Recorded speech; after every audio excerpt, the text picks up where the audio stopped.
Right. Hi guys, Corey from Carmi's Lookout UK, looking to post deck profile on Boujack. So basically, I'll explain the leader and what he does, and then I'll go on to the deck profile and explain all my choices as to why I play the cards. So yeah, cool. So this leader, set 6 leader, it's a decent leader, very underrated, very underlooked. Has 2 auto skills on the awaken side, on both sides actually.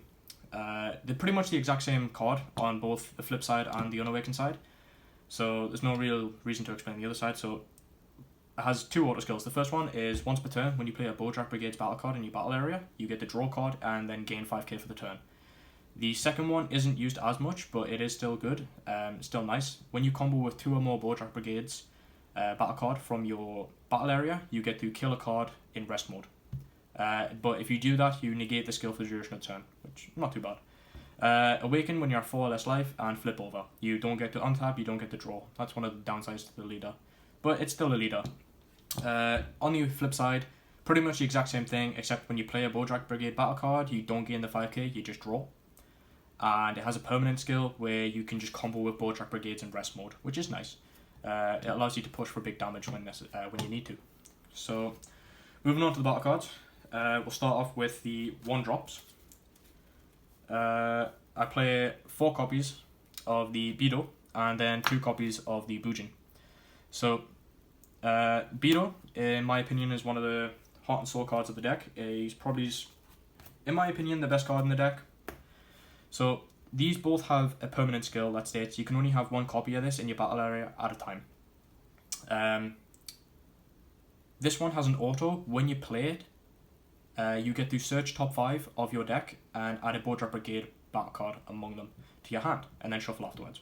So he's the top 5 search basically. And he has an active main ability where you can place him in the drop area and then choose 5 Boujack Brigade battle cards in your drop area, energy cost 2 or less, and shuffle them back into your deck. So he recycles all your pieces and just makes the deck a little bit more consistent. So yeah, then this one, like I say, has that permanent.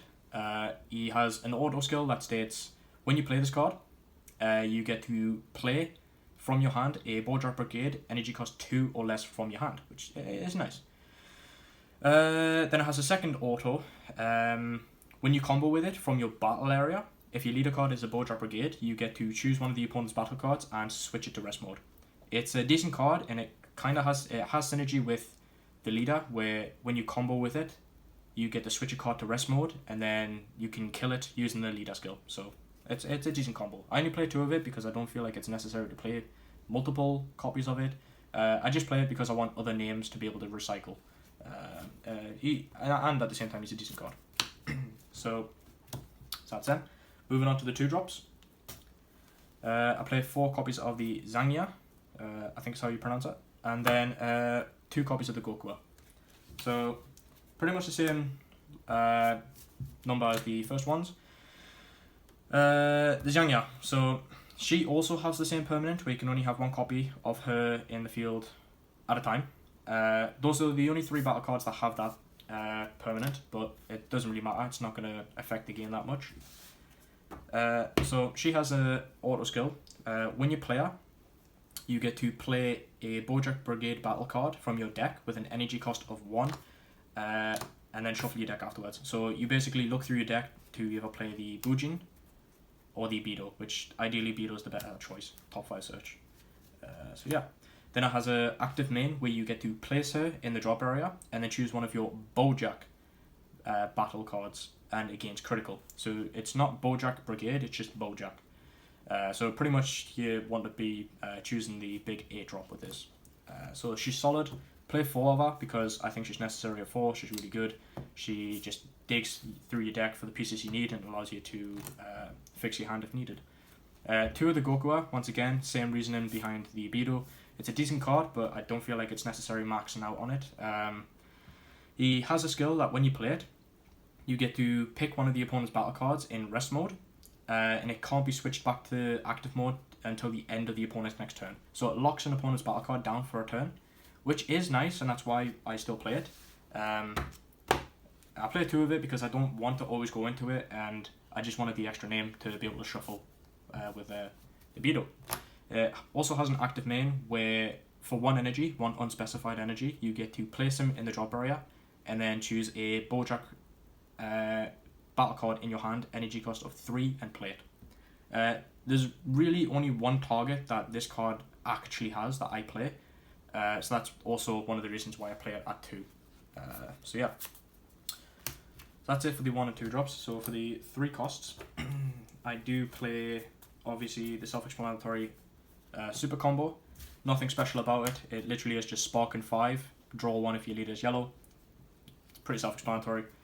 It's a 3 cost, so you can't shuffle it back in with the veto, so that's where the balance is with this super combo. But for the Bojacks, so I play 2 copies of the Agent of Destruction and then 4 copies of the Negate. I only play 6 because I feel like any more than that isn't necessary. I feel comfortable with this. I always say them when I need them, and if not, you can just search them off the Beetle.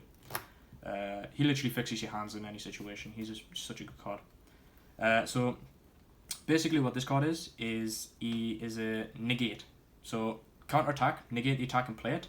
He is a 3 cost, but there is a skill, he does have a permanent that states during the opponent's turn. If there is a card that is both blue and yellow in your energy, you reduce the energy cost of this card in your hand by 2.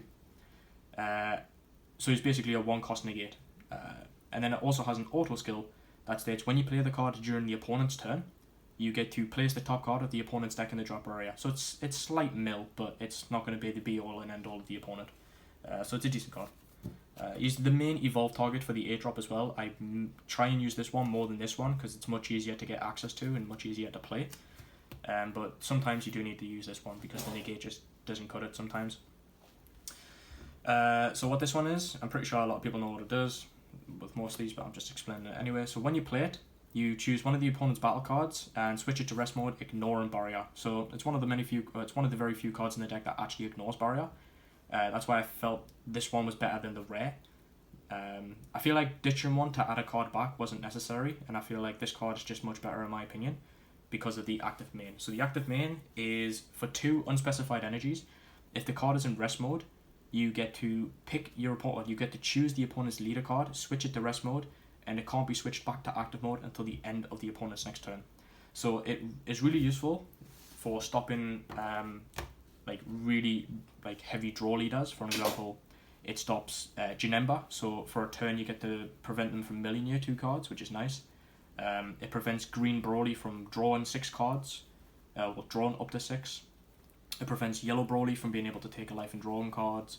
And in certain situations, if you can get this off quite quickly, and you go first, you can prevent Shenron from wishing if they're on a bad turn. So it's still a good card. So that's why I play 2. It's more names as well. So moving on to the 4 drop / dual colors, I play 5 targets. So the reason for 5 is because it's pretty much the exact same reasoning why people, skillless players play 5 4-stars. 4 isn't enough, 6 too many, 5 seems consistent enough. I play this one mainly just because it's the only one we have access to right now, and he's in there literally just to charge. Outside of that, you barely ever play him, no need to play him. This one's the main one. So what this one is, he is a blocker, and he has energy exhaust. They both have energy exhaust, which if you don't know, if this is charged in the energy area, it has to be charged in rest mode. It has arrival in blue and yellow, which basically means if you combo with battle cards both on your turn or your opponent's turn that are blue and yellow, you get to, for 1 energy, play this card. That's pretty strong. So you can combo with a dual color card as well. Tap 1 energy and play it, which is nice. I'm pretty sure you all know this, but just for those who don't. It has an auto skill that states when you play the card, you get to choose one of the opponent's battle cards, switch it to rest mode, and then you get to choose the top card of the opponent's deck and place it in the drop area. So once again, it's another mill type card, but like I say, it's not going to be the be-all and end-all of the opponent. So yeah, pretty solid. Once again, like I say, you are playing this card. Your leader isn't just on your turn, it's both turns. So if you play the negate or if you play this during the opponent's turn, your leader will get the draw 1 and plus 5k on the unawakened side, and just the draw 1 on this side. So yeah, pretty decent. And then obviously for the final Boujack Brigade card, I play 3 of the 8 drops. 4 is not necessary. 3, it's consistent enough to see it. It's a decent win con. Honestly, he's just insane. So he has EX Evolve for 4 energy, 1 unspecified, 3 yellow, and you play it on top of a Boujack with energy cost of 3. It has 2 auto skills and 1 active main. So the first auto is when you play this card and your life is at 5 or more, you get to choose all of the opponent's cards and switch them to rest mode. It's such a strong effect. Honestly, it's actually insane.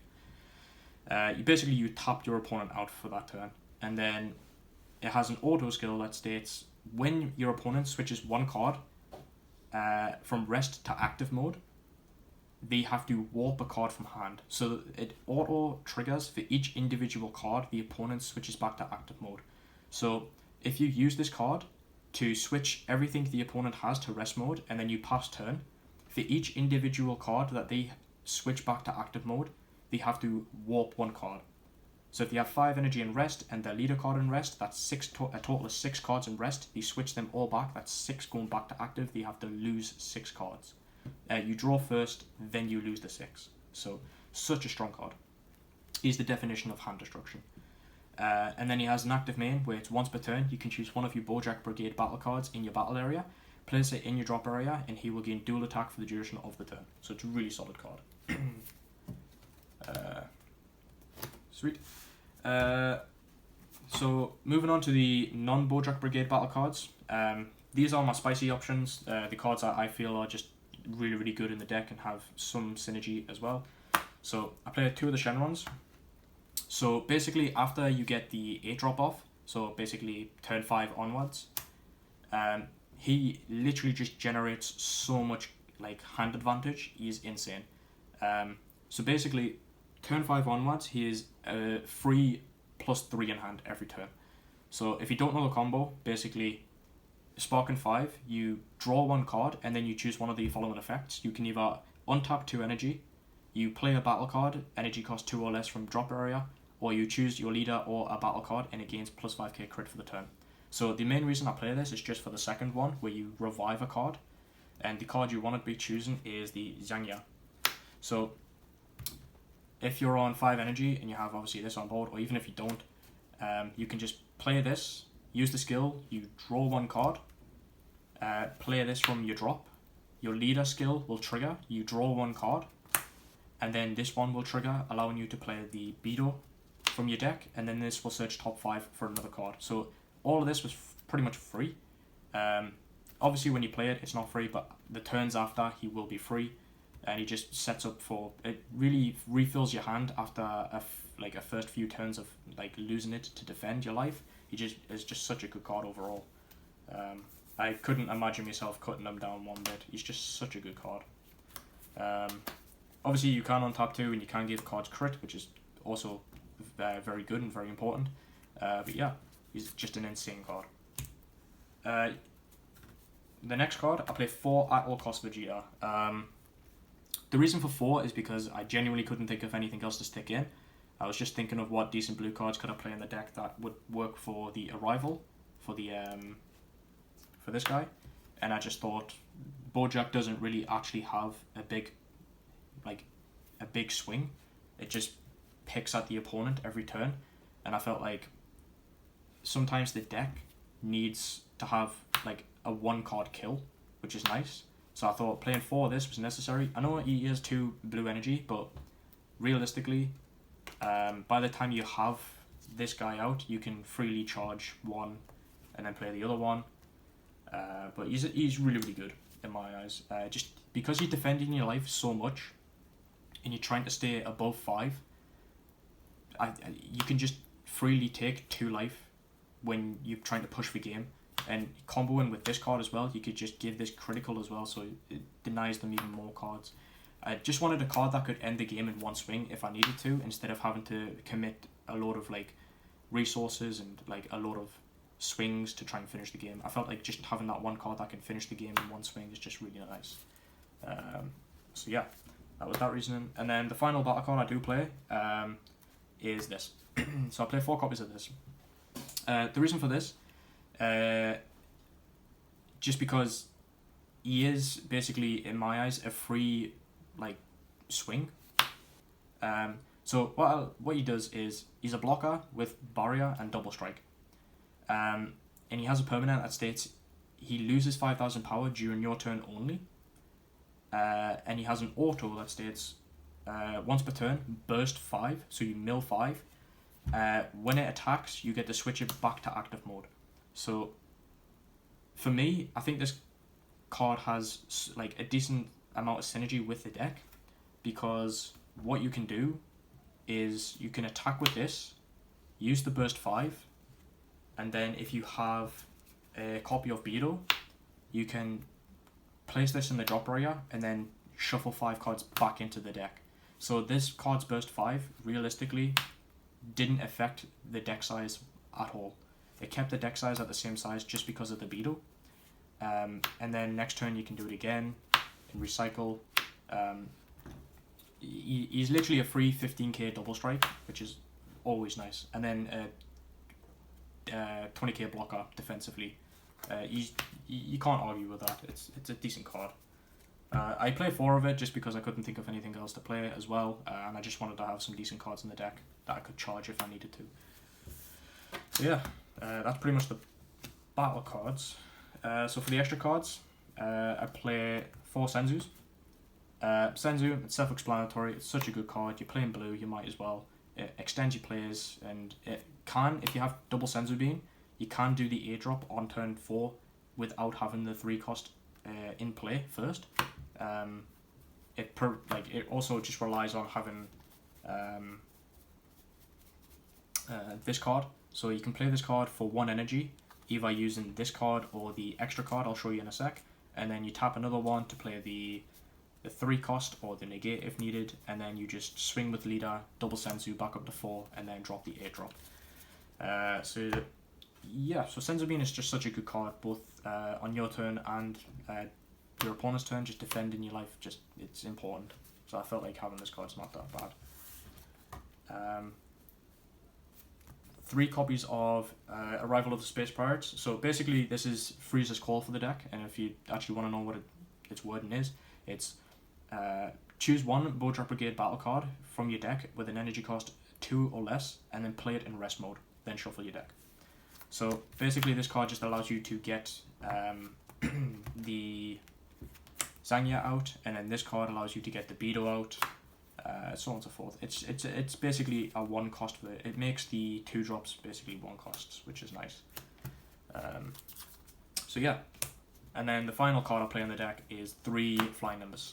The reason for it is because we're trying to be as defensive as possible. We don't want to hit for life, and going against opponents that can go wide, it can be a problem, especially because we don't have that big of a hand sometimes.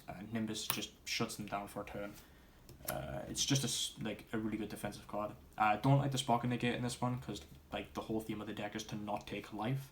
You want to defend it as much as possible, so the Spark and Negate kind of defeats the point of the deck. But this one's just really good overall, in my opinion, especially going into next set. Cards that will just be gaining a load of swings, a lot of attacks. It just shuts them down quite easily, so it's a decent card. So that was my deck profile on Boujack. If you did enjoy it and you would like to see more content like this, please do hit the thumbs up. Consider subscribing. If you have any comments, please let me know in the comment section down below. If you have any requests on deck profiles, or if you have anything in general you would like to speak to or speak about, don't feel free to let me know. And peace.